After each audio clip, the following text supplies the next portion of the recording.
and mum was sat on the table shielding you, and Mm-hmm. dad was hitting you with a slipper or trying to hit you, but Mm-hmm. hitting her. And I remember coming into that environment from whatever environment I come into.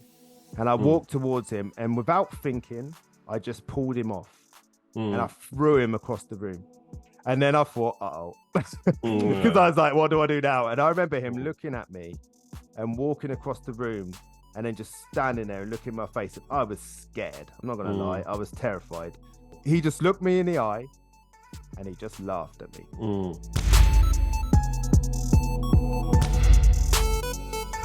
Hi, I'm the self-development coach, Johnny Lawrence, and welcome to the Self-Development Podcast. Today, I'm slightly nervous. It's a little bit different today. Let me hit you with a little story. So, for the last couple of years, when I've done the podcast, in January, I've wanted to support people that have endeavored to take on dry January, whether it's the beginning of their sobriety journey or whether it's just something they want to explore or they're curious about. So I've had a guest on, and I think one year I had Sober Dave on, another year I had Kate from Love Sober, Mandy from Love Sober, and various other guests over the time. But I looked this year for some people, and schedules wouldn't align, and it was all getting a bit stressful, to be honest. And then someone close to me said to me, "Why don't you tell your sober story?" And for those that know me, I talk about it quite a bit on other people's podcasts, but I've never sort of done it on my own. And I've always felt it's a bit self-indulgent. But I suppose I need to listen and I need to go with it. So I was going to tell my sober story on here, and then I thought how weird that would be just talking to myself.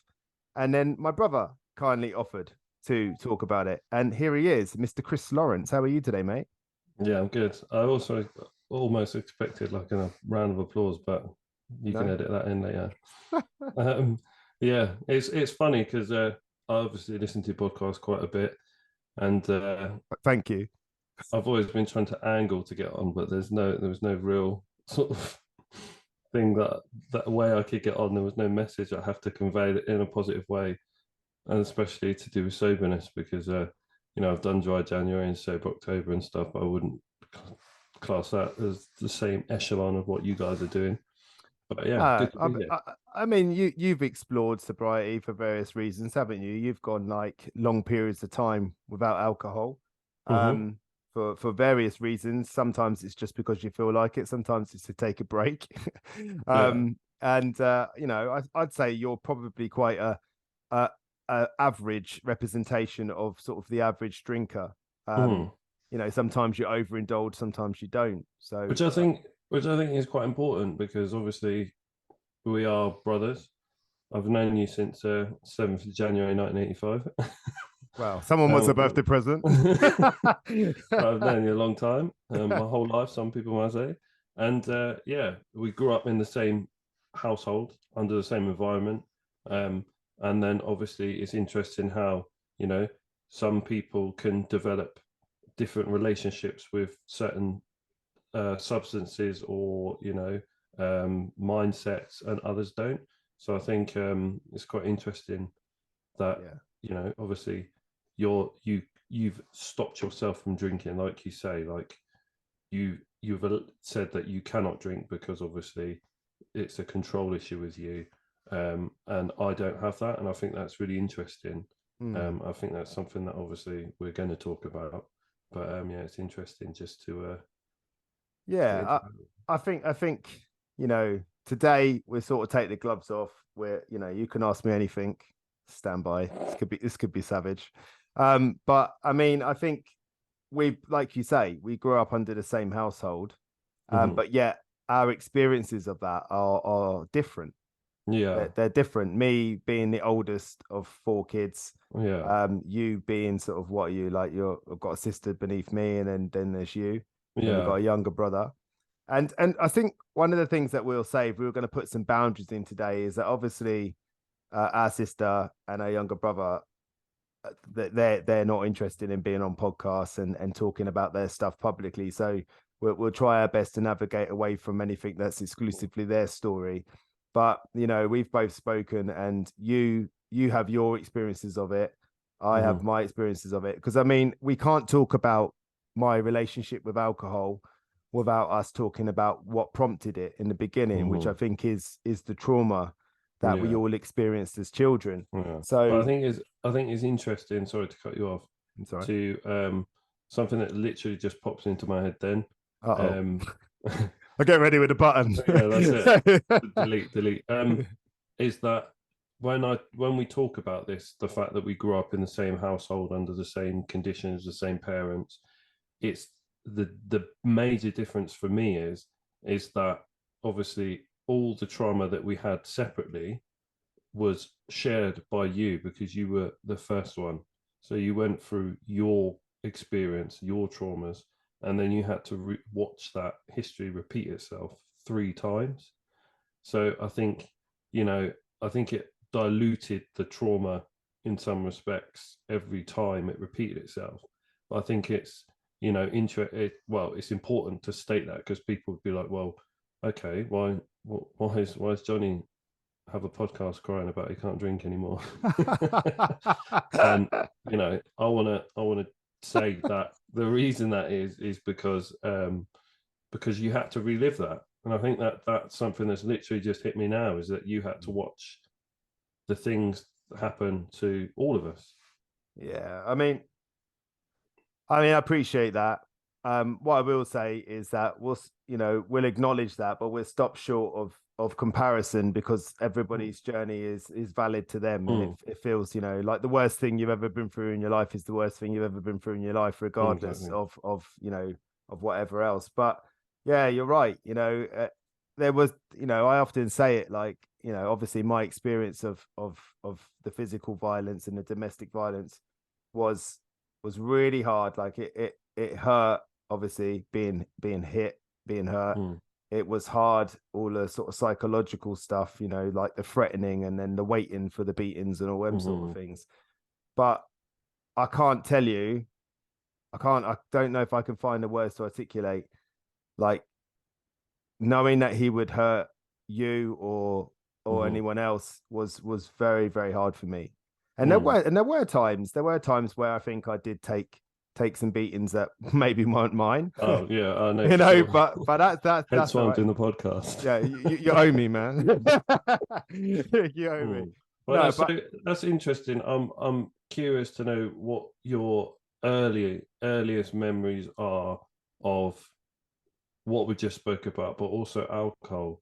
Because for me, when I think back, obviously, when you asked me to come and do the podcast, I sort of sat down and I wrote like, what my early relationships, what my early interactions with alcohol, and for me, I always remember the the street parties up and down the road, or family members who come around for barbecues. But something that people probably don't know is that our parents did. Our mum didn't drink. Like she rarely drank. I mean, even in our adult life, and our dad only drank on occasions, and that always ended very badly. But it wasn't like they were social drinkers or they drank at all, really. So I just wanted to get your perspective on your early memories before, obviously, pre me. Was it different? Was there more social drinking going on? Was there more? no, I think our parents grew up in a certain era where it would be difficult to sort of compare it to now in a way, because like it was a bit more liberated back then. I think Mm-hmm. I remember dad having a little tin with some green stuff inside it, and I was very curious about it. I now know what it is, Okay, yeah, but back spinach. then I wasn't really sure. So spinach, yeah, that's it. Yeah, it was Popeye. But there's a few things I just want to say before we move into this. I mean, Mm, the point of this podcast today is mm, I want I don't it's just, you're going to probably hear some difficult things today. mm, But it's all playing into one narrative, and that is that if anybody firstly is curious about my story, I get a lot of questions on Instagram and various other platforms about things, and obviously I put out content around it and I get a lot of questions. Hopefully I can sort of shed some light on some of those things, because I know that I talk about all this stuff because I hope that it helps other people in one way. and that is that it provides something that's so valuable, and that is hope. Because when you grow up as somebody who is a survivor of domestic violence and physical abuse, like that does change the way you see the world. And you kind of have to be on top of that, you know. And I want to show myself as somebody that's living a really lovely life. Yeah. Now, I'm not super wealthy or anything like that. I'm not talking about that sort of life. I'm just talking about someone who's happy and content, has a wonderful family, lives a stable upbringing, stable life. And that wasn't how my life started. So anyone that's listening to this today, I want to shed a bit of light on that for those that will get some benefit from it. But also surrounding alcohol, I want you to know I'm not somebody that like drunk once a week. I had a significant challenges around alcohol. I had a problematic relationship with alcohol. It was destroying aspects of my life. And I knew it was, but I didn't feel like I could stop it. And there might be people that are having that experience, or there might be people that just feel like they can't stop drinking for January, you know, for dry January. And I want people to come away feeling like they can do it. So that's what I'm hoping. I'm hoping that by the end of this, that people are just going to give it a try. Because I tell you something for nothing. When you go sober, you discover so much about yourself. And that information helps you with the things that are really causing you trouble in your life. Those things that are, you know, that them bouts of depression potentially, that them certain habits that you have in relationships or at work, those certain things that stop you from moving forward. A lot of that is because, well, certainly for me anyway, it's because I drank alcohol to avoid those feelings because I didn't know how to experience them. And at one point, and I'm sure it was your experience too, wasn't allowed. Our feelings were not validated. You weren't allowed to be upset. You wasn't allowed to cry. I remember some beatings where we were being hurt but told to stop crying. Like, that's crazy. Like, I think about that now and I'm like, I don't know what to do with that information. It's insane. No. So And that's it very much scrambles your adult brain because I remember vividly one time I was upset about something as a teen, and I was in the toilet and I felt myself like welling up. And I remember catching a glimpse of myself in the mirror, and I just burst out laughing because to me, the thought of seeing myself crying, it puts this ridiculous image in my mind. And it's taken me years. I mean, I'm 38 next year, January the 7th. wow. We started a wish list on Amazon or something. What's going on? And yeah, and it took me a long time to realize that that's not a ridiculous thing to do. But yeah, I'm interested, like you just said, about your journey to sobriety. And I think it's very important to talk about, almost like I joked about it beforehand, like your origin story, because in my mind, knowing you my whole life, there was very much distinct periods of, you know, from the man you are today, you know, the transition you went through from, and I say it exactly this way, Johnny, because that at one point that was who you were. You weren't Johnny Lawrence, you weren't the self-development coach, you were Johnny, because you would turn up and that was the energy, you know. So when did you first start drinking? Well, I'll start by saying, like, my experience, the first question you asked, my experience of watching our parents, it was the same as yours. Like, they weren't big drinkers. Alcohol wasn't something that was prominent in our life. I discovered alcohol probably the same way around everyone else did, you know, like at school. Strangely enough, you know, it's funny, we're not allowed to drink till we're 18, but there we are, 12, 13, you know, exploring alcohol, you know, drinking cider in the park. And I'm sure, you know, if you're listening in the UK, I'm not sure what the cultures are like in other people's countries, but certainly there's a big drinking culture where, you know, you find a way to get alcohol, you go off down a park and you all drink loads of really cheap, horrible alcohol, and you will have your experiences that way. And mine was much the same. I vividly remember hating the taste of alcohol and hating drinking, just doing it because everyone else was. And, you know, obviously once you get to a certain point with it, you're all right and you carry on doing it. So my experience was okay, well, not okay, but very similar to probably most people's. You know, we grew up on a council estate, And I would say it was very typical council estate. You know, you had there was probably a lot more domestic violence back then, and I think that, you know, there's definitely wasn't a lot the authorities could do.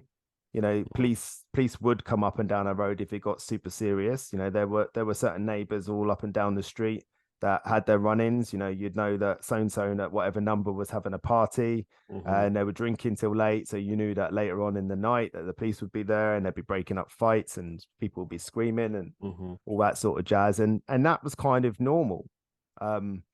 And then the next day, everyone would act like it didn't happen because it might be them the following week. Yeah. So it was the way it goes. And don't get me wrong, not everybody up our street was like that. You know, we had lots of different types of people up our street, but there were the odd families that were like that. And I think ours, or the domestic violence, was silent.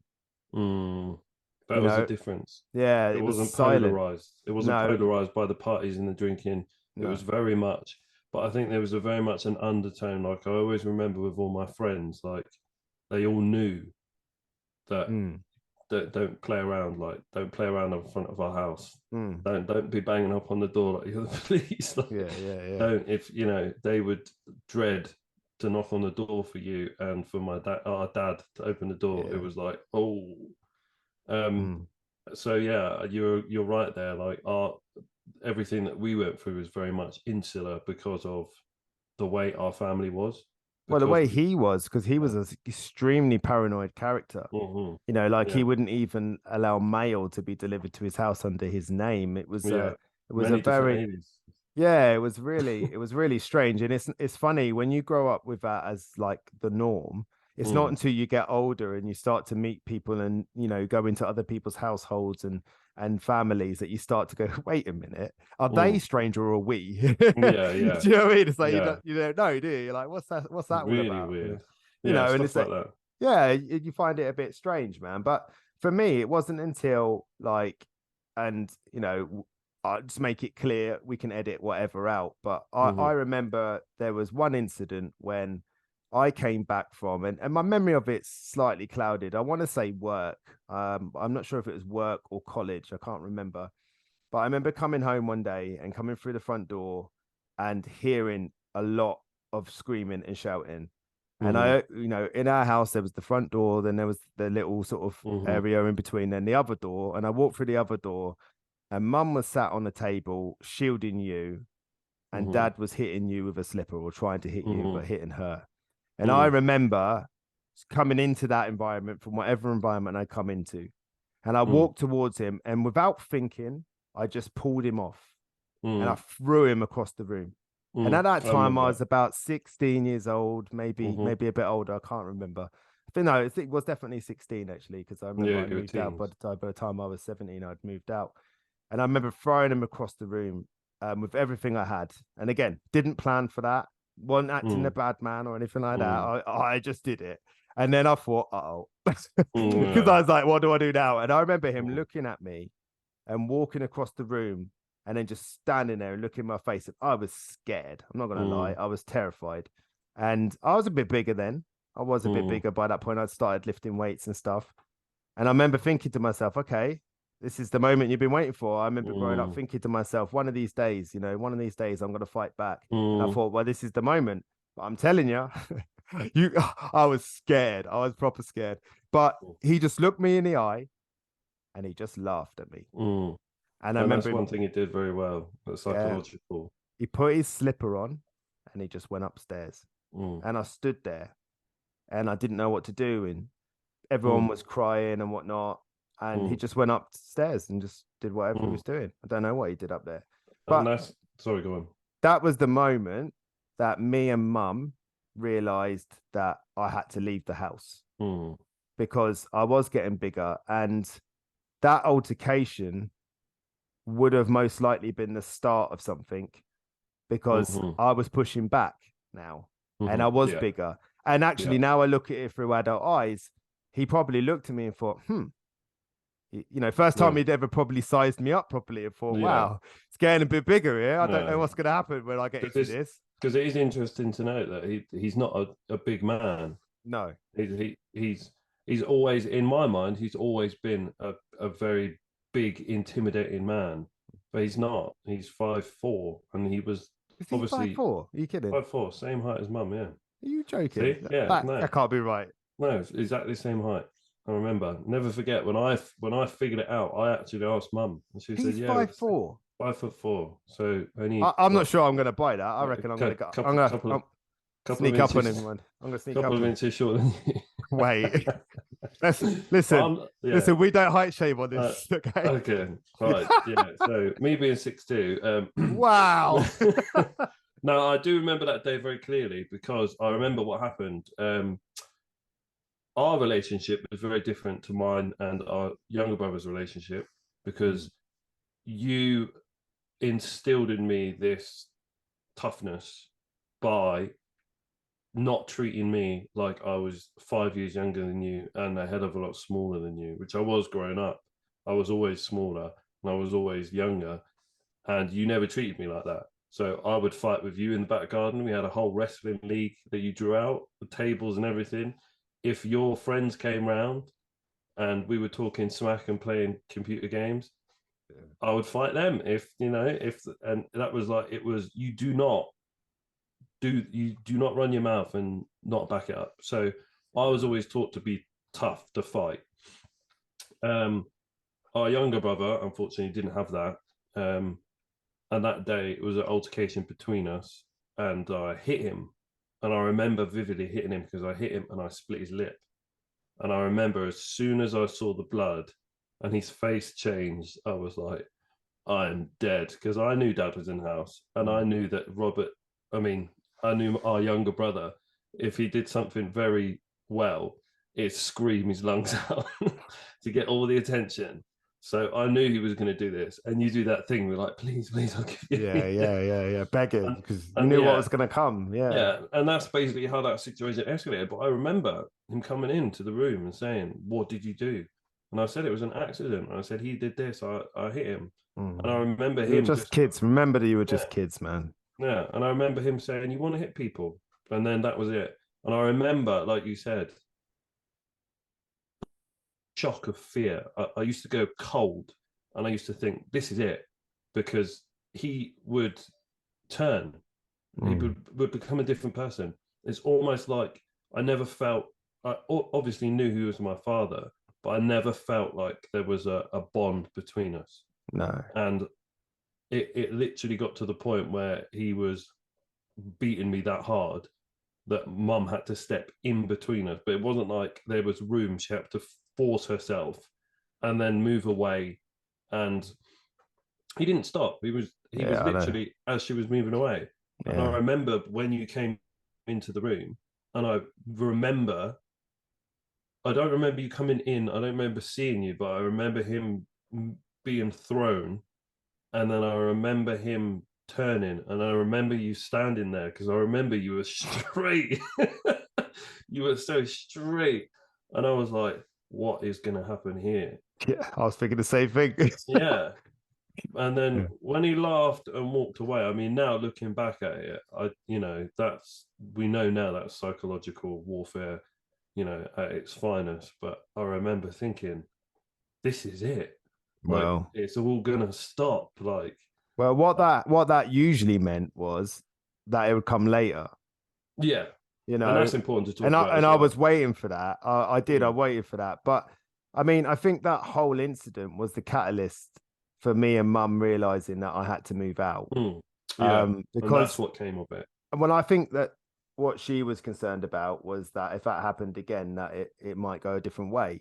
And you speak about the violence. Like we didn't grow up in like a really violent neighborhood, but there were a few gangs knocking about. There are a few different estates that used to rival a little bit, just like I'm sure many people that grew up in those environments can speak to. So we wasn't necessarily violent people, but we were in a environment where you did have to throw hands sometimes. Yeah, there was a lot of ruffians around our way. There wasn't like it's not like we're not talking about like gangsters or knife crime or the stuff that kids have to like navigate today. We're talking about kids that want to fight. Yeah, you'd Enjoy a you'd good catch yourself scrap. a good kicking Yeah. down the basketball And course if you weren't careful. and sometimes people, I vividly remember people, giving our younger brother a slap just because they knew that I would come, and then it'd be like, right, now it's like you move on. The level one boss, get Yeah, rid of him easy, and then get to the big boss, and that's yeah, how it was. And yeah. it wasn't abnormal. When I talk about it, people go, that sounds like a really rough place, but it wasn't, because No, there was also a lot of friendship and camaraderie. But you yeah, could also be someone's best mate one day and then literally be fighting on the grass with him the next day, and then yeah, playing football the day after.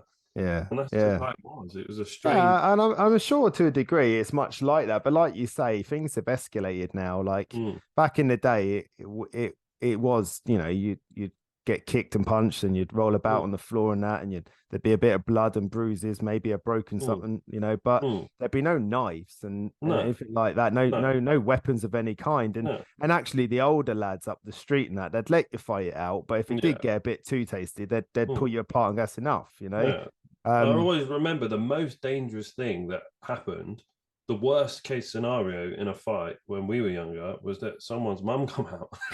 wow, that's it. You weren't worried about the dads back then. You were worried Yeah, about the bubs because they're kicking yeah. around the ear Because hole. I remember they'd always come out with a little something in their hand for you, and it's and it was like, I vividly remember. I don't know if you remember this time when there was we basically playing football, and a group of girls took the football off us, and I said, give it back, and the girl spat at me, so I chased her, and I accidentally, and I say to this day, I swear in court, the back of her leg clipped mine, and she tripped and broke her arm, Oh and man. she ran off down the street. And I remember her going off, and her family were from, I think they were like Jamaican, and they lived across the street from their cousins who were Jamaican. They were proper like Mm, yardy girls, like they were mm, fight men. And mm, I remember you and your best friend mm. saying, "You better run." And I remember going, I ain't going nowhere. And Uh, even when I say it now, my voice is quaking a little bit. I'm not going nowhere. And then yeah. it's like, you saw them at the bottom of the street, Mm, turning the corner. It's like, they're coming up. Like, yeah. the mum's coming, go now. And I remember thinking, no, I'm not going. I didn't do anything wrong. And literally, she got like 3 cars away, and I was like, "No, I've got to go." Yeah, we got the measure of you that day. Yeah, but what No. was interesting is that I remember, because she came down. Obviously, everybody knew where everybody lived in, and she knocked on the door, and Dad answered the door, and I didn't even get a chance to say my side of the story. I was dragged out into the front garden, and I was whooped Mm, until it was sufficient for this woman to say, "Okay, okay, relax now. That's enough." yeah. But Well, but it's he did do that a lot. He was a fan of public beatings for some mm, reason. I remember him doing mm, that to me in front of friends as well. And yeah, I mean, you know me, I'll always find a route to compassion if I can, mm, because I think what that does is it often helps you let go of that anger that you have, mm, is trying to understand. And he is native Nigerian, and he was subjected to public floggings, mm, and that is some interesting information to sort of pepper the story of why he is yeah, the way he is. mm, And I reflect a lot on how much pain he must have been in to mhm, become the person he is, and was, and how he is now. Like, mm, I don't talk about him now, but he is living a very lonely existence, mm, as far as I know. And we've all tried, all of the kids have tried to sort of build bridges and work stuff out, but he's very committed to his way of thinking, and mhm, that is how it is. mhm, And I think you have to get to a point, not necessarily you, but anyone experiencing that, where you do get to some level of acceptance with it, mhm, because otherwise it will literally drive you mad.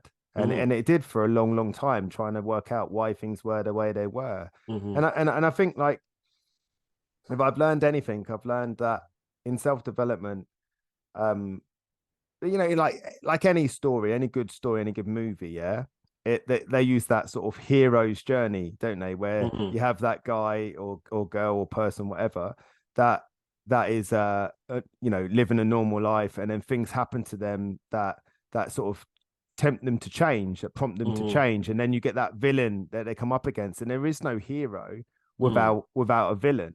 And I think Mm-hmm. a lot of the time people think, why is this happening to me? This is the Mm-hmm. worst thing in the world that's happening to me. But without that adversity, without them bad things happening to you, you would not change. You would Mm-hmm. not develop. You would not grow. Mm-hmm. And I think that's really an important thing to think about. You need that villain in your life to prompt you to change. And I can look back over those things and I can get angry and upset over them very easily, mostly around watching you guys get beat, mostly around watching mum get beaten Mm-hmm. and all them things. But the fact is, I don't want to stay there.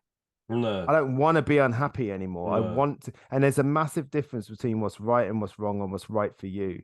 And it's Mm-hmm. about letting go of that and letting setting yourself free, letting yourself Mm. move forward. But it's so hard that the hardest part is getting to that point where you want to, because Mm. there's a aspect of you that wants to keep reliving it. And Yeah, yeah. and I hate this way of framing it, but it does seem to fit what I'm trying to say, and that is like embracing victimhood, and Yeah. it's like being the victim when actually you can be the hero if you want Mm. to. You can be Mm. the hero in your own journey and stand up to these things. It doesn't mean you have to hurt anybody or do Mm. anything to somebody else. It's all for you. It's for you to Mm. set yourself free of all that trauma and move forward.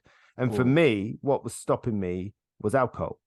Yeah. Because when me and mum spoke, she decided that it was a good idea for me to move out. And I think mum at that point had a bigger picture way of looking at things. She knew how me being that way would impact her and the rest of the family. Mm-hmm. And that he would never let that go. He Mm. was never going to let that go. Mm.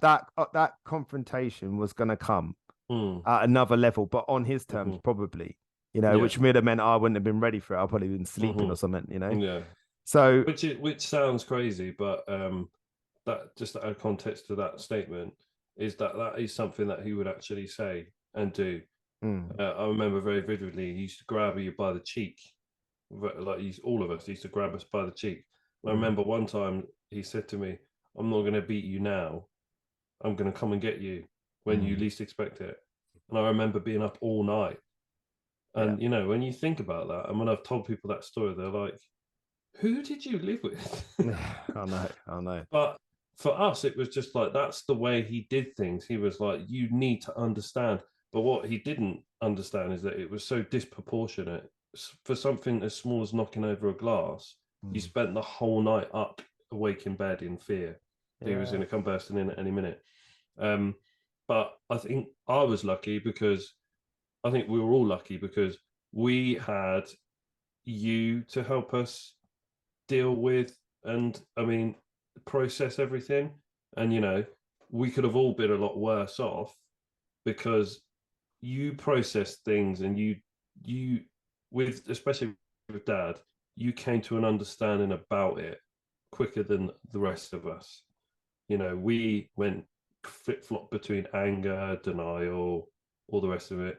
You came Mm, to terms with it quicker than us, and I think that helped us understand it and not have to go through anything as bad mm, because of yeah. what the work that you did with yourself. Well, I think like one thing I don't know if I've ever told you this actually, but I can't even describe the guilt that I experienced when I left the family home, because I felt like I wasn't there to support you guys in whatever happened. But through therapy, Mm, I have learned that, like an analogy that was passed on to me is that if somebody falls down a well, and mm, let's call that well depression, you mm, don't climb into the well to rescue mm, them because you get stuck in the well too. mm, So you have to stay out the well and put an arm down or a ladder down or a rope down and mm, rescue people from there. And that was kind of the way I've helped myself reframe that mm, that moving out the house, because it wasn't until I moved out of the house and I lived on my own and I experienced loneliness for the first time. And this is where I say, like, sometimes when something is familiar, it can offer you comfort. Mm. Because although it was hell living there were a lot of fun times. There Yeah. were. We used to laugh a lot, Yeah. like a lot. We didn't have a lot, but Mm. we had fun with what we Mm. had, you know. Yeah. And I missed that a lot. I really did. Mm. And that sort of spiraled me into a bit of a loneliness thing. And Mm-hmm. I remember going to the post office one day, which was at, you know, around the corner at the shops there near the Mm-hmm. basketball courts. And I remember going to get something and seeing a 4-pack of beer. And we obviously there was no world where we could sit at home drinking beer. Mm. We didn't even really No. want to, No. but like all of a sudden I realized that I could do that now. Mm. So I bought that beer, and guess what? It kept me company. Mm. And I believe now I look back that that was my first real. That was when the love affair with alcohol started. I'd had alcohol before that Yeah. point. I had It had became a alcohol. comfort blanket then. Yeah, but for me, it was like I want to feel like that again. You know, Mm. when I'm sat at home on my own, I've got these beers now. You know, Mm-hmm. and that makes me feel a bit more like I'm doing something, or I don't know. Mm. It offered me some comfort, and I think Yeah. that's where, for me, that's where the love affair with alcohol started, and Mm. it became like that's the relationship part of it, because Mm-hmm. that's what it is. It's like I often tell people, you know, I've chosen to go sober because I can't do it the other way. I can't moderate. Mm-hmm. And I don't ever like to say that about anybody, including myself, that they can't do something. But believe me when I say I tried. I Mm. really did try to moderate, but I wasn't able to do it. I'd let myself Mm. down quite a lot. So for Mm. me to really have freedom from alcohol, I had to go sober.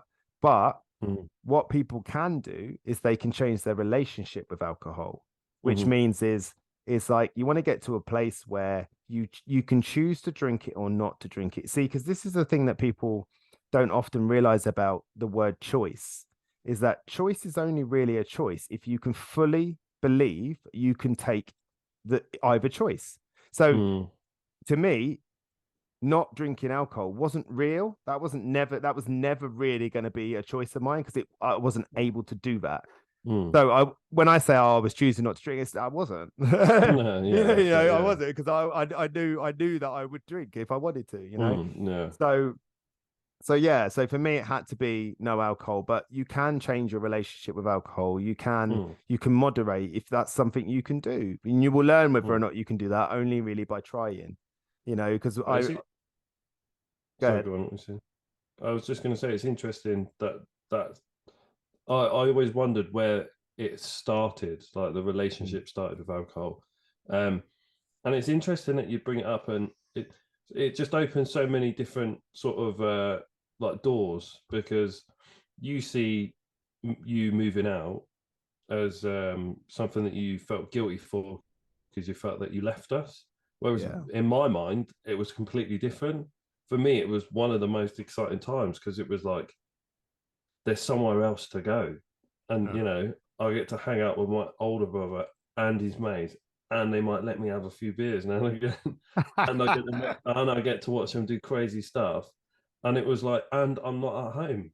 yeah. And, you know, and I haven't got to go down to the phone box to ring mum to tell her I'll be home before the street lights come on, Mm, because she knows I'm at yours. So it yeah. was like, for me, it didn't feel like abandonment because we were not stupid. We knew that you had to go, because, like you say, it sounds ridiculous, but you were getting bigger and bigger by the day, and the house was getting smaller and smaller. And he wasn't the sort of person that was just going to relinquish power and sort of retreat off. You know, Mm. potentially something bad, very bad, could have happened in that situation. Yeah, I mean, So, it's important to know I never wanted power. I just wanted him to stop doing what he was yeah, doing. You exactly. know, But for him, that was never going to happen because that's his house and he does what he wants. So yeah, he saw that as an affront to his dominance, if you yeah. will. It's his So way or his way. yeah, exactly, Yeah, and that's how there it was no was. other way. You Mm. know, So yeah. yeah, but you know that, so that was the beginning. The relationship was moving into the flat. Mm. So that was you. What would you say? Because in my mind, yeah, that's the first time I remember you like drinking as in more than, you'd come home, I think one other time drunk before when like I was younger. Oh, And it mate, was like, I came home way more times. I was just oh good at yeah, it. I was but just yeah, real good at it. You know, yeah, are you drunk? No. yeah. Well, I now that the gloves are off, I think the only reason I remember that it sticks out in my mind because you weed in your wardrobe. Ah, you can't say that. Edit, edit. Wow. Yeah, but This is when what you happens moved when you into invite your brother on your podcast. when you moved into that flat, that was very much when it became the culture, and Mm. you know who I'm talking about. The boys came round, Yeah, yeah. and that for me, when I spoke earlier and I said, Johnny, that Mm. was, you were at college at that time, you were earning your own money, you had your own place, and you were out, and you were, partying it, living it up, having the like a great time, enjoying yourself. Yeah. And that's how I saw it. And it's Yeah. really interesting to think that, there were times that you were sat in the flat lonely, Oh, because that. all I ever saw was good time Johnny in the party But room. that is a thing, right? You meet that person, like, and we all know someone. That's someone that they have to be out because they're the life and soul. And it's interesting Mm. because, like, I've been sober now for a couple of years, and just recently, my wife and I, Caroline and I, well, it's weird. I don't know. I know you know her, so it's like strange. Yeah, But yeah, it's I'm like trying to your remember wife. that. Yeah, Your wife. yeah, you know the one. Didn't know you were married. Yeah, but like we went away to London recently and we met up with our closest friends, and I remember those sort of nights would be carnage, absolute Mm, carnage, and I would never stop. So I'd want to get on the beers as soon as I could, so as soon as I could, as soon as we landed in London, as soon as we met up with our friends, how quick can we get them to the pub? And then we'd start mhm, there and we'd be beers, beers, beers, beers, and mhm, just keep going until the shots came out a little bit later. And then even when we get back to the flat, there'd be more alcohol and we'd mhm, just keep drinking because I was still awake. And mm, I always thought that we did that. But what mm, I've mm, realized is that when we met up recently, like they wasn't even drunk. mm, Obviously, I wasn't because I don't drink anymore, but mm, I was having non-alcoholic drinks through the day. And there was even a couple of times I had hot chocolate, which was banging. mm. Yeah, Yeah, you but can't hate on hot chocolate no, ever. man, it was amazing. It was at Hyde Park Winter Wonderland, and they were all drinking these drinks, and I was drinking a hot chocolate. I was having a time of my life. I really was. Mhm, But like, my point is that everyone went to bed at a really reasonable time. mhm, Um, and that might be a reflection of our age. I don't know, but like I know that me and him have still got it in us. I won't say his mm, name in case he doesn't want to be on the mhm, podcast, but yeah. me and him have got it. Would have still had it in us if we'd been drinkers. But it just Mhm, what I'm getting at is that I was always the catalyst. I realize now, and I don't know if I realized that.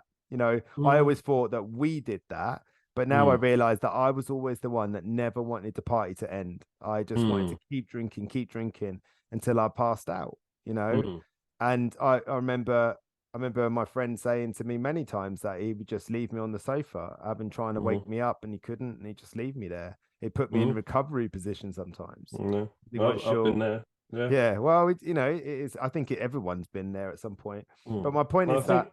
I Sorry. I always looked at that as a situation that we went out and got drunk Mm, together, never realizing that I was the one that kept it going all the time. And it was mm, nice because there was almost like this, not civilized, because that sounds almost a bit boring, but we had the really lovely time. But no one got too drunk. Everyone felt okay in the morning. We all had mhm, breakfast together. We all got up at yeah. a good time, and it was nice. We really did enjoy ourselves, and I love that. I really do Mm, love that now. But yeah, back then that's when that attitude towards things, it was like the more I drank, the more I realized I was allowed to do this now. yeah. And it was like it was self-perpetuating because I was chasing something, but I was Yeah. never going to reach anywhere because I was able to do whatever I liked. Yeah, You know, I think it's important to talk about the phases because, like I say, in my mind, there's very distinct Johnnies throughout the years. So this was, the formative years.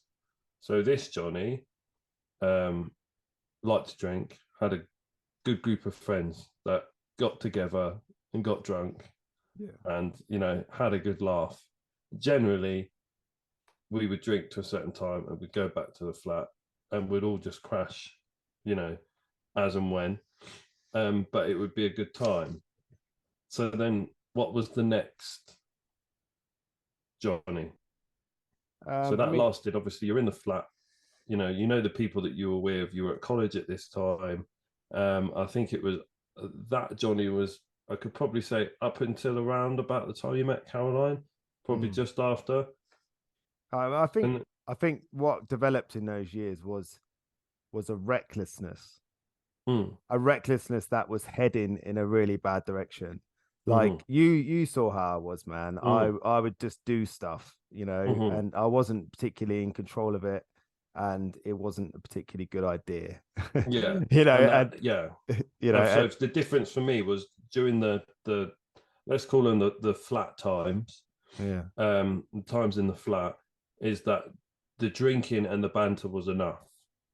Mm, Our group, the yeah, yeah. drinking and the banter was enough. And there was a self-containment to it, a safety Yeah, to it. It was yeah. like, yeah, yeah. But then there came a point where this envelope appeared and it had to be pushed. Yeah. And what was happening is, obviously, with the amount of alcohol that everybody was drinking. Yeah, yeah. Um, and the interesting thing to note is that you've got a much higher tolerance to alcohol. I think I can only think of maybe one or two other people that I know of in our group that have got higher or as high. I certainly didn't. I was a flyweight in the division, so I always remembered that. But yeah, I remember there become a time where it shifted from that time to a time where it was, we didn't know what Johnny we were going to get at a Mm. certain point in the night. Well, there's certain life events that if I allowed myself, I could get really sad about it because Mm, I I didn't spoil it. It was still like my wedding, for example. Like I do often wish I hadn't have got drunk because I don't remember certain aspects of my wedding. Um, mm, I think I've sort of built memories around it based off of the pictures that I've seen and the videos that I've seen. They've sort of sprinkled in and created some sort of reality that I can, or narrative that I can latch onto. But I mm, do know that there were certain aspects of my wedding that I wish I could remember better, but I don't. mm, So I think around that time, and then again on the stag do's attached to that, and then the honeymoon attached to that. mm, Like I spent a lot of time at the swim up bar.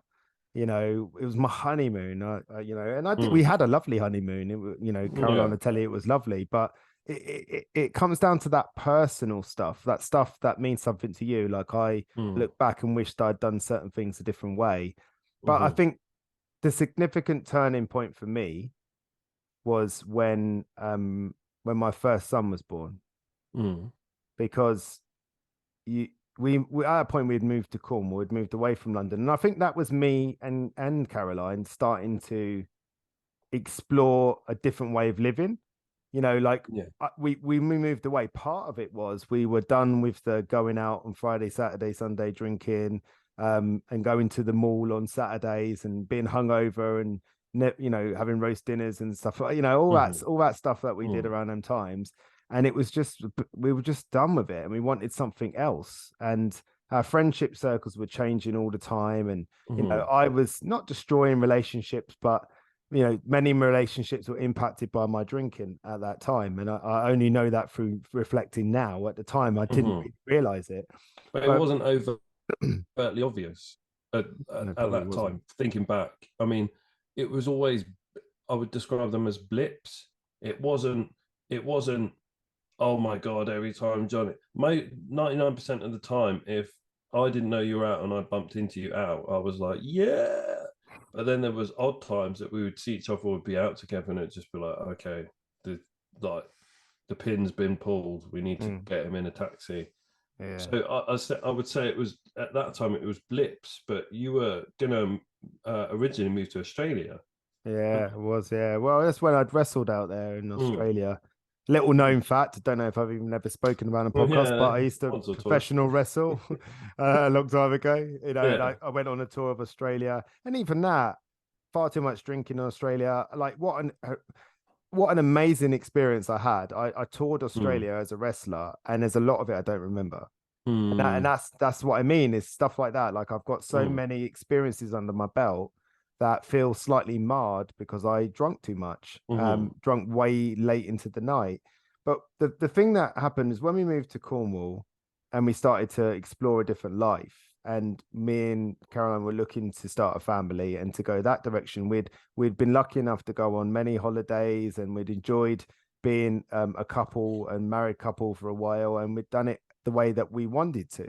And then we were ready to have children, and we moved to Cornwall, and it was hard at the beginning. And we met a group of people that got pregnant at the same time as us, and all that sort of thing. It was all really nice. It became about the kids, and that made it easy for us to sort of build a life here in Cornwall.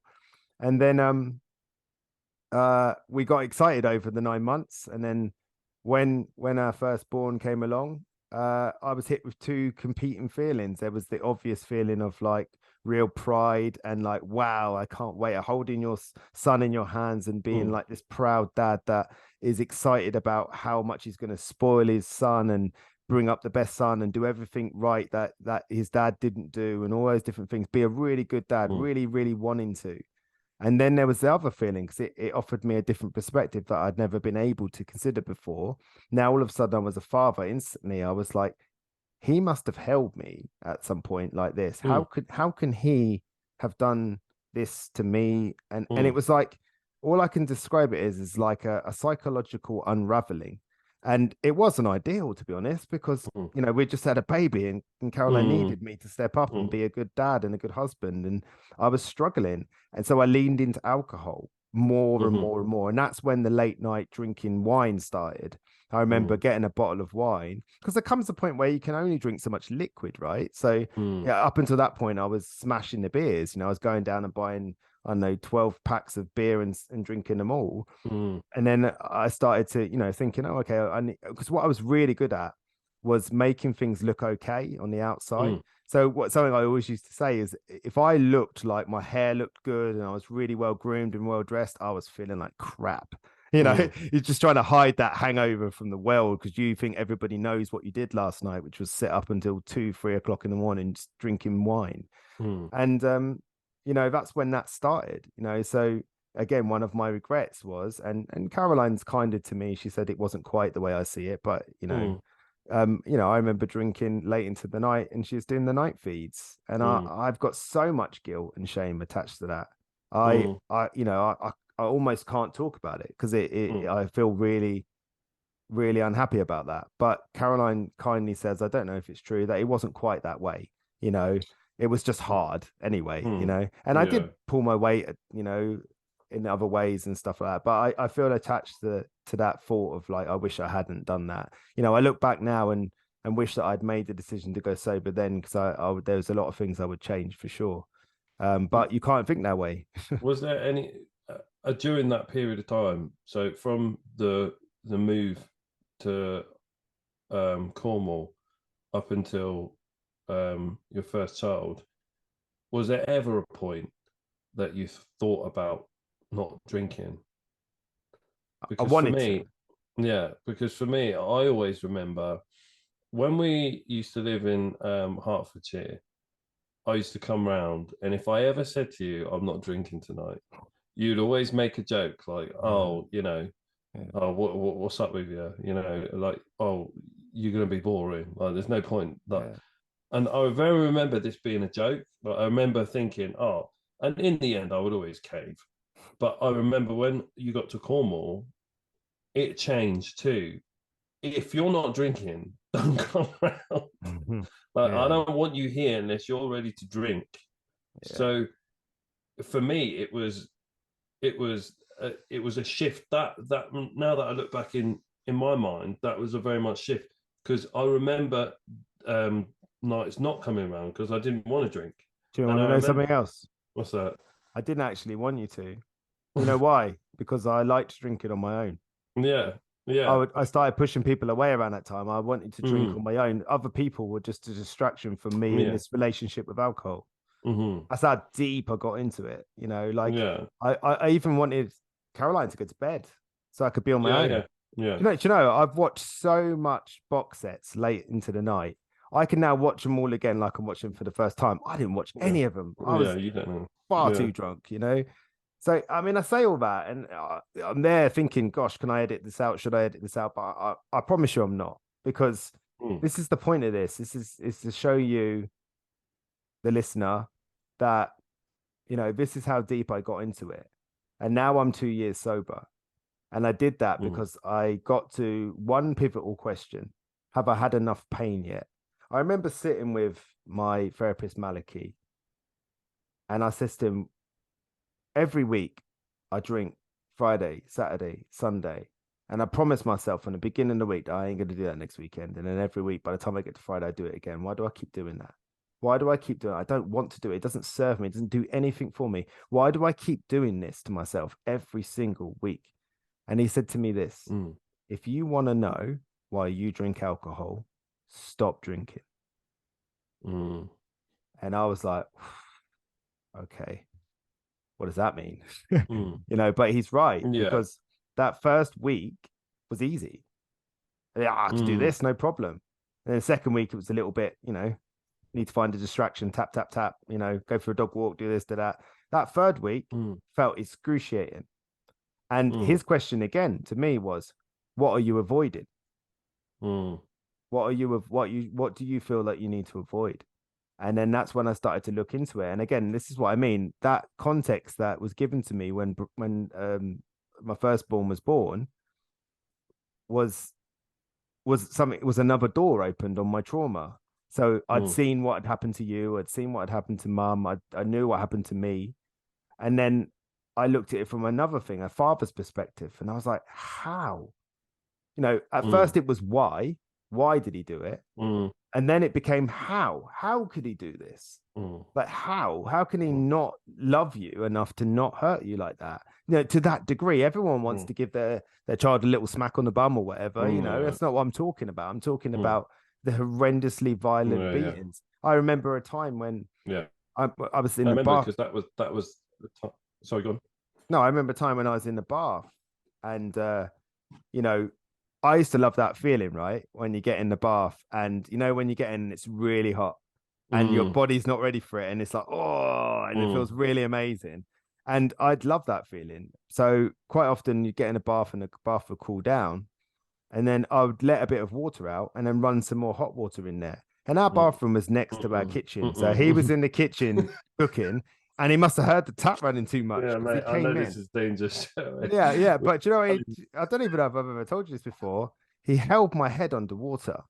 So, this is just, stuff like that. You hear it and it's like, Yeah, whoa. But, yeah. the feeling before, I remember stuff like that. I remember wanting to put a little bit more hot water because Mm. the baths used to be, you knocked a bit of water out, filled it up with a little bit hot, and then the next child got in. Like you didn't Yeah, have yeah. your own bath, you know what I No, mean? yeah, yeah. So, I feel sorry for the last born, Yeah, all I I can know. say, because he had to go. Yeah, I know you But, was weird in you the know, bath as well because you're that guy. yeah. um, but yeah, when you said that, I ran a hot tap and then he heard me. I was thinking, you don't do that, man. I could Yeah. imagine we are not in Hollywood anymore. Who do you think you are? But then, I didn't know. to I hit didn't know my dad was Indian. that, oh, come on, man. That was a perfect.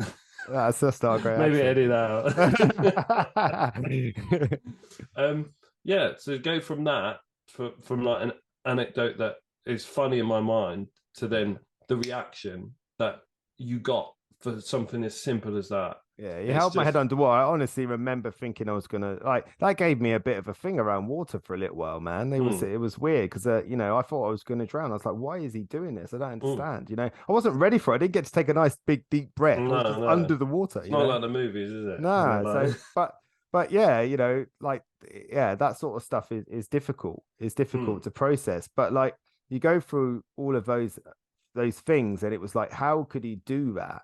mm, How could he do that? And mm, and my whole relationship with alcohol started because I was avoiding these uncomfortable emotions and feelings that needed to be processed.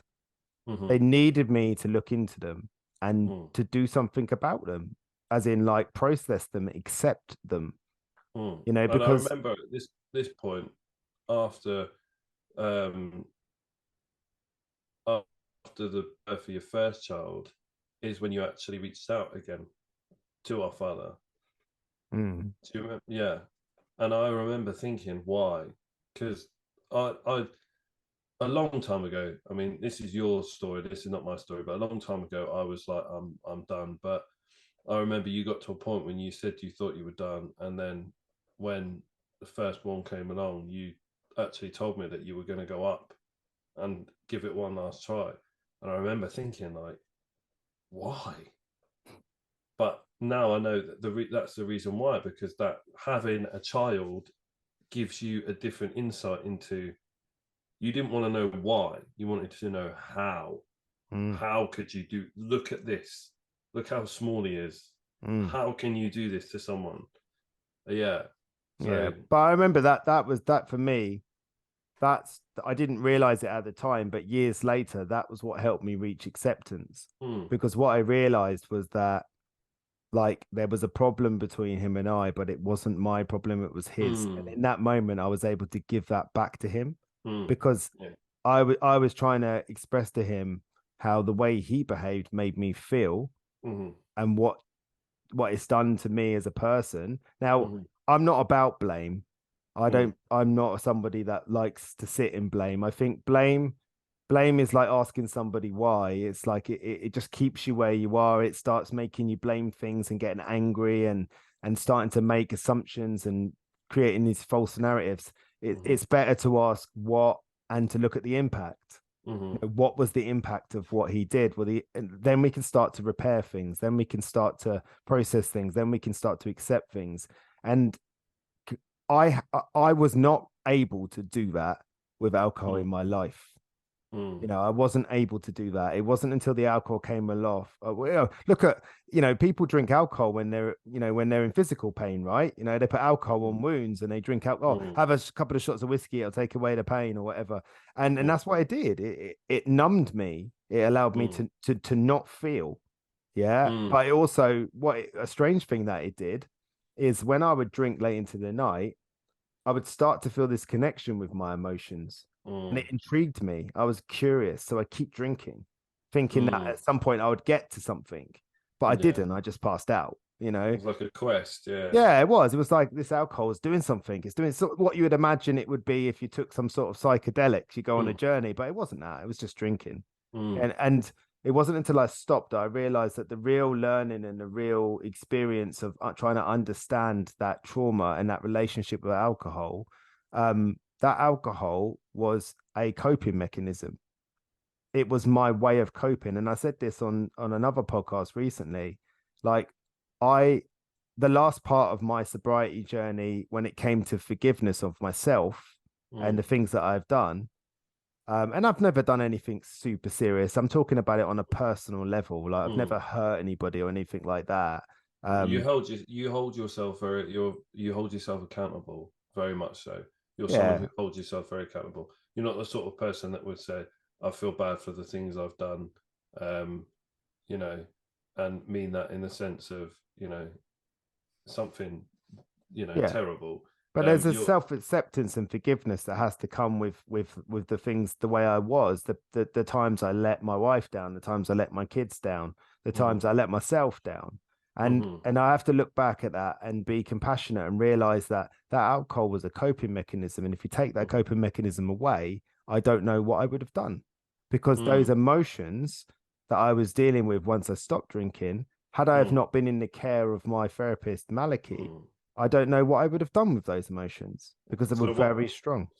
so one could argue that you actually did the right thing by continuing on your drinking journey, and the mistakes you made, whether you feel good or bad about them, at the end of the day, I think we can both agree that if you would have stopped at any of the points that we've just spoken about, it could have been a lot worse for you.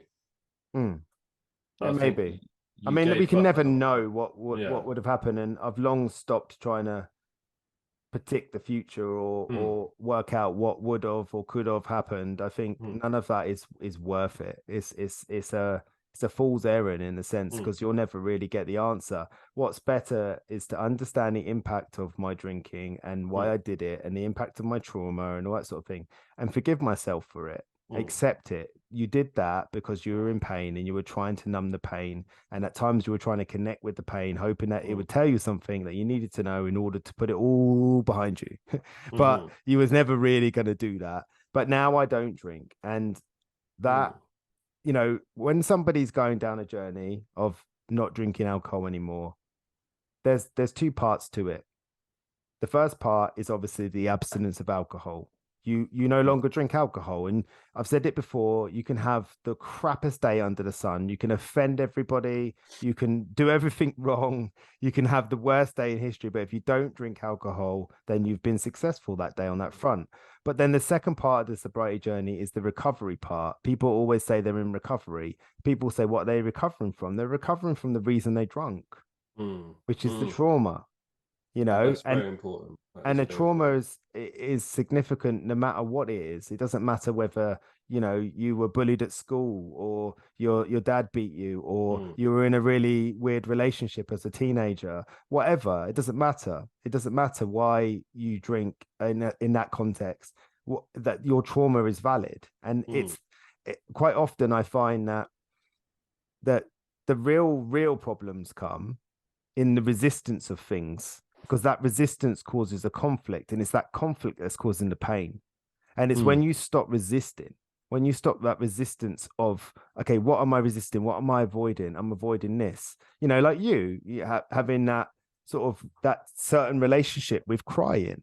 Like crying is so important. And there's been times, even recently for me, where, you know, I've experienced things that have made me deeply sad. And I've still, even now at 43 years old, there's still that embedded thing. You cannot cry. But I needed to. And when I did, I felt better. You know? Much better, yeah. Yeah, you know. Yeah, it's interesting. I remember when you called me and told me that you had had enough. You were done drinking, because I was overseas. It was when I was in Gibraltar, and you rang me, and the tone was very much like something really bad's happened. I need you to sit down and be ready and brace yourself. And I was like, oh no, what is he going to tell me? And I remember when you told me, I was like, oh, and then I was like, good on you, like, well done. And I don't know if you connected the dots, but that you gave up that year, and then 2020 I stopped drinking for that whole year. Yeah, I remember. Yeah, and I did that in part. I thought, well, I want to know what it feels like, and I also want, heaven forbid, if ever you call me and you're thinking about slipping off the wagon, and say, you know what, I haven't drunk in 6 months either. Like, I haven't drunk in 4 months either. I never needed to do that. And I never brought it up because I was like, it's not important. But it's like, I wonder what it would feel like. Because to me, it's something that I didn't have a problem with. But even the thought of it, not drinking for a whole year, I was like, could I actually ever do that just for 1 year? Yeah. But then for you to ring me and tell me, listen, I'm giving up drinking. I'm not saying that I'm never ever going to drink again, but for now, I'm no longer someone who consumes alcohol. That's a big thing. Do you know what? That's such an important point. And the reason why that's so important is because it's twofold, really. You know, this episode is to support somebody that might be thinking about, you know, going dry for January, or starting a sobriety journey, or just looking into their relationship with alcohol. But also it's the people around them too. Like, and this is part of the culture that needs to change, is that we need to start accepting the fact there are some people that don't drink. And you know, it brings me back to something I wanted to say earlier, which is, you know, when I used to say to you, don't come round here if you're not going to drink, and oh, you're boring. I'm sorry. I should never have said those things. And I know you're not, I know you're going to be like, what are you saying sorry for? Don't be silly. But I want to say sorry, because that is the exact behavior now that I find just so boring. When I go to parties and people like, oh, can't you just have one? And I get it. They're trying to be kind. They're trying to understand all that sort of thing, but they're not. Like Yeah. what's happening in some ways is that I'm challenging them. I'm not doing it for health reasons. I'm doing it Yeah. because like when I drink, I create chaos and I don't Yeah. want chaos. I like the person I've become. I Mm. finally I've got to a point of 43 years old, which is maybe halfway through my life, where I actually like the person I am. And No, you're I didn't, comfortable in your own skin. well, I didn't know that. I hated the person I was before until I experienced the feeling of liking myself. It's And really weird because anyone that knows you for a long time would always describe you as quite a cool guy, quite a slick guy. who? Which But one? Who's them? um, Who are these people? Can I meet them? yeah, yeah. Well, there's a few that I've Yeah. paid Oh, that'll all right. that'll Okay. verify the story. No, honestly, in all seriousness, you've always had sort of your own sort of unique style, and you've always been good at talking to people, connecting with people. You've had a been able, you've got a talent of building rapport. But looking at it from the person that you are now, it's very interesting to see, you know, the fact that you still had that, but there was always that underlining, thing, that Sorrow. alcohol, that underlying sadness, that underlying pain, that underlying anger, that underlying, unfulfillment that you were trying to feel with alcohol, and to see it no longer there, it's almost like the last piece of the puzzle slotted in, because Hmm. now you are a completely full human, you I know. wonder what you're going to say. You're a complete. I was like, hang on. Yeah, you're This is a completely family nuts. friendly show, man. No, but you're complete, like I you just appreciate said that. then, you can, you and I can have conversations about crying, about, relationships, about our vulnerabilities, which Mm. we've always been close since we were little, very close. Like, I consider you my best friend in the whole world. But up until now, yeah, maybe, maybe the feeling's not mutual. This is awkward. No, of course But I do. but it's only now, recently, would you agree, since you've gone sober, that we've been able to actually have honest, in-depth conversations where we're not trying to protect a piece of ourselves. Yeah, that's a really nice way of saying it. Yeah, you're right. Because we've talked about lots of different things in recent times around certain relationships in our Mm, lives. And, you know, I think we've got to a point where we quite often say it's time to get honest. mm.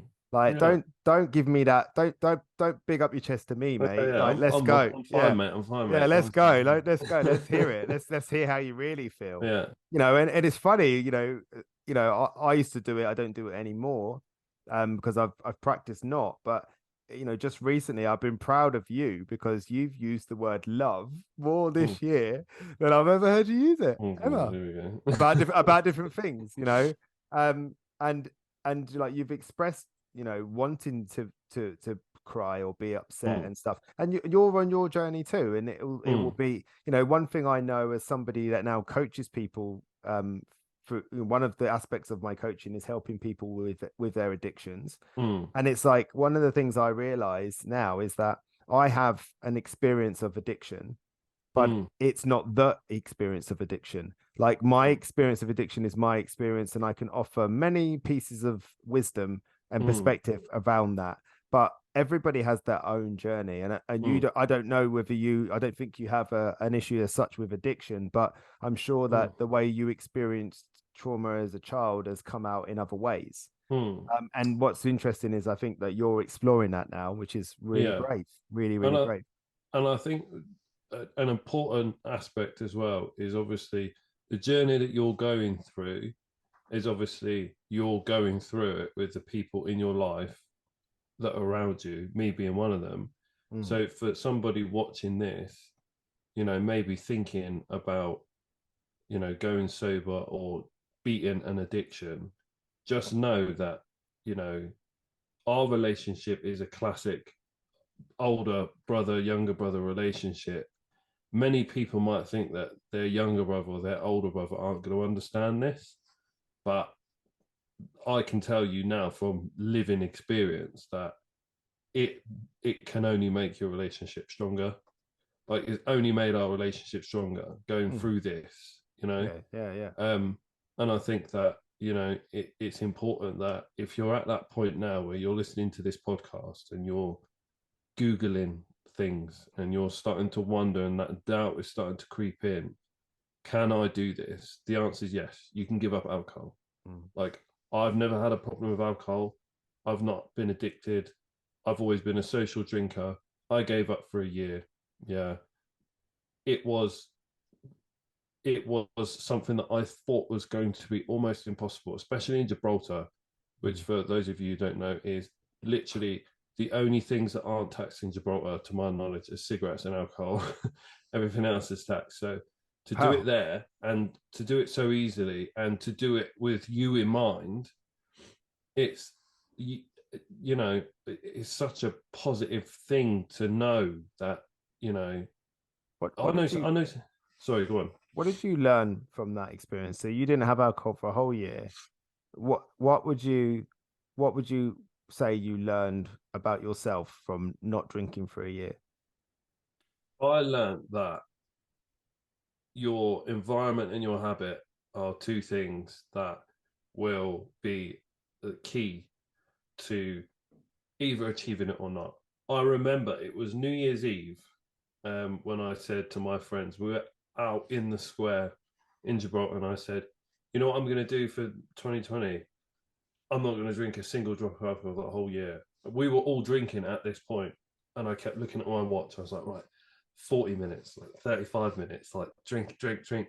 And they were like, what are you doing? You're not going to do this. They were like, why are you even? And I was like, we'll see. We'll see. Like, I was determined that I was going to give this a shot. What it taught me is that relationships do change, things do become difficult, and there are days that you say to yourself, oh, what's the point? But if you get to the end of that day, I woke up once and I'd had a really bad day at work, and I got back and all my friends were sat out in the terrace having a barbecue. And I could see them from my window, and everyone was having a drink. I decided not to go down there because I knew if I went down there, I would drink. And that night sucked. Like, I couldn't concentrate on anything, reading a book, film. I was throwing tantrums. You know what my tantrums are like. I was throwing like pillows across the room and all sorts. Wow. But I woke up that next day and I had this overwhelming sense of, you did it. Like, you know, that was the challenge. That was the challenge. That was the point right there. You could have gone down there and you could have got drunk and you could have had a great night with your mates and no one would have judged you. Nobody cares. You were not raising money for charity or doing it for anything. Well, they didn't know that I wasn't doing it for anyone in particular. They just thought it was something stupid that I was doing, because I always do stupid stuff like this, like diets or runs and stuff.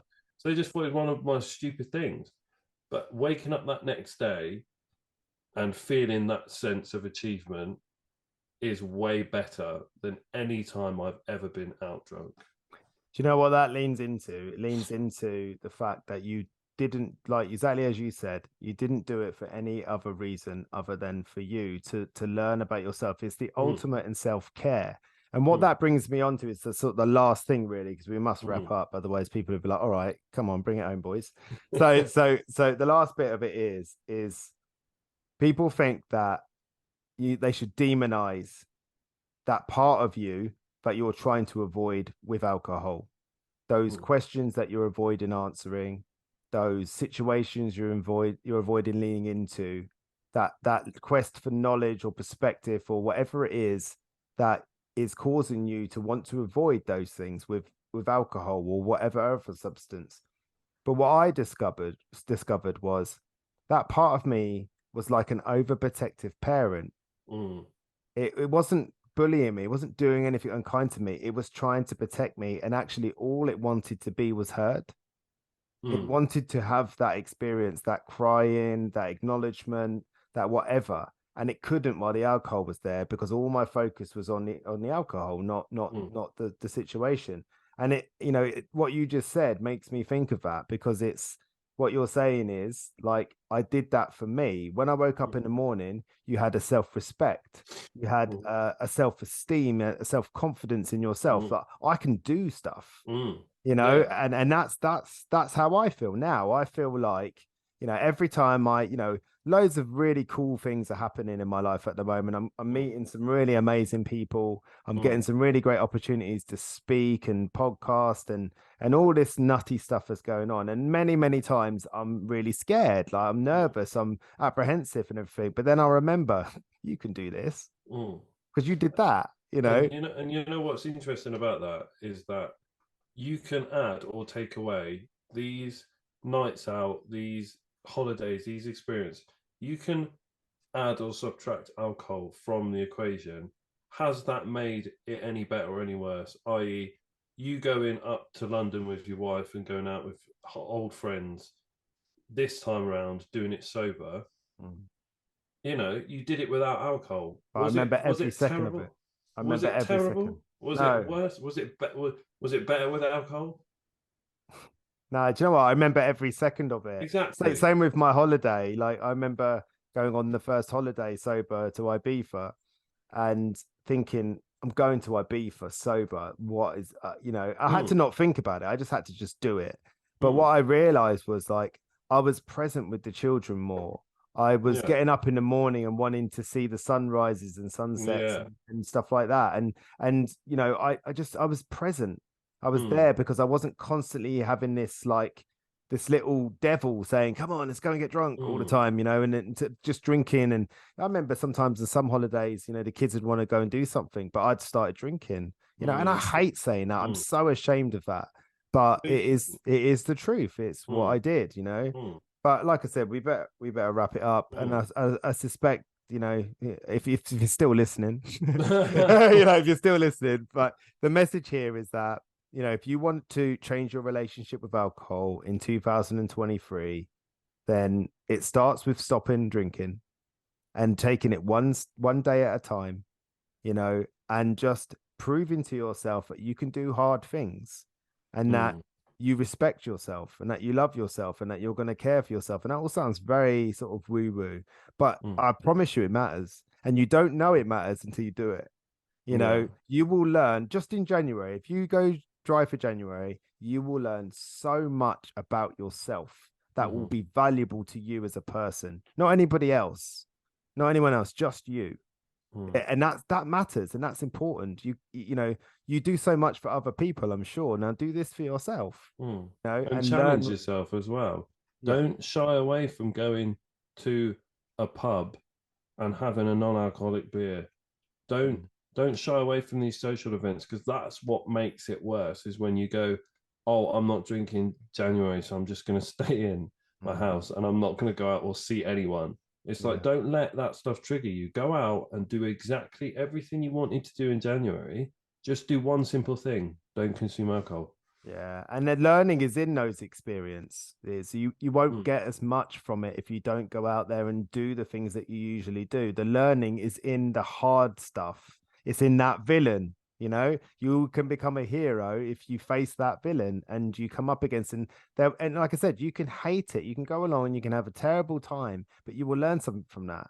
You will learn something from that because hard things teach you stuff, you know. But what I will say, just on that non-alcoholic thing, like a couple of tips. One is, you know, if you do go out and you choose to try non-alcoholic beers and stuff like that, just be mindful that they can sometimes be triggering, especially in them early days. I didn't touch non-alcoholic drinks for quite a while, but because it felt too much like drinking and it felt a bit more like a gateway or an opening to drinking, you know.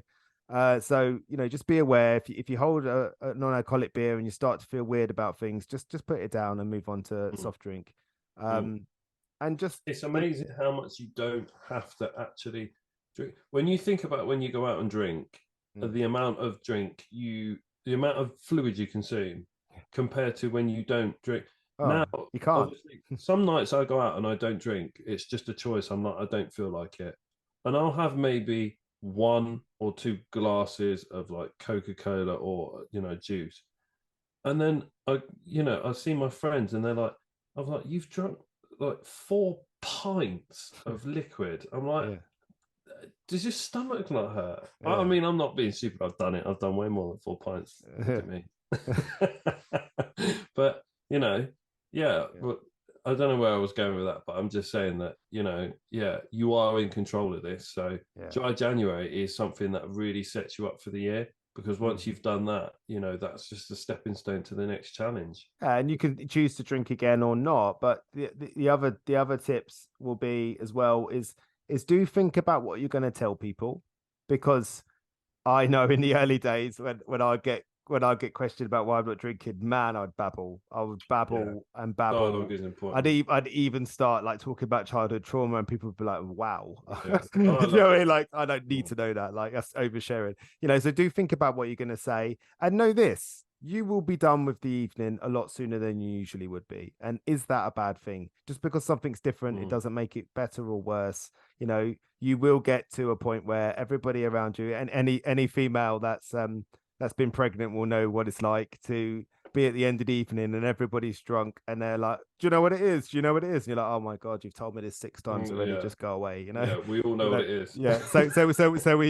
we booked that taxi. It's coming at 10:30, and I'm out of here at 10:30. So that's another little top tip. But mate, thanks for being on today. Appreciate No it. worries, pleasure. And hopefully we can do it again one day. We'll see how this episode goes. If it's zero listens, then you're out, mate. I'm sorry. Yeah, if it flunks. But if I do really well, I might start off mine spin-off. I don't know. I just give you the opportunity. I don't know if you just want to drop your birthday in there again. I don't know. Yeah. 7th January 1985. Same actual day, year, and hospital as Lewis Hamilton. Fun fact about me. Wow. I think we were swapped at birth. I was destined for greatness. Well, I am great now because I'm on this podcast, but it sucks being Lewis Hamilton because he's not. Okay, I think it's time we stopped. All right, thanks for listening, guys. Yeah, nice one, mate. Take care.